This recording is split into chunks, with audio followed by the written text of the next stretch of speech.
reviewed this little kit as one of my tools of the week before. If you don't have one, you should definitely go check it out. They're really inexpensive, and I'm gonna need one to remove the little rivet plastic things here.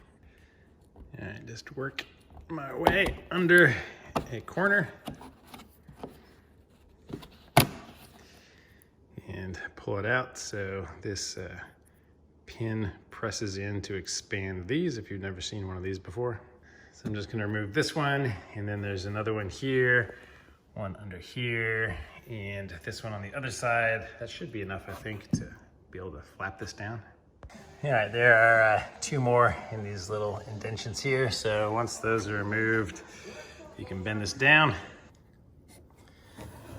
All right, and you can see there's a little tab over here you press, and that will release this little connector. So that's what he looks like.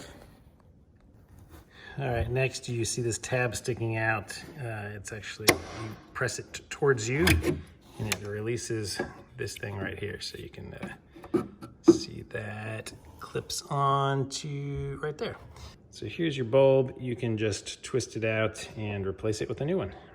So just press down a little bit, rotate it counterclockwise, and it will lift right out. That one's nice and old.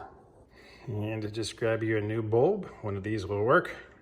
And to reinsert a new one, you're just gonna see the little dot on there. You're gonna line it up with the groove so it'll fit in, push, twist back, and it's reinstalled.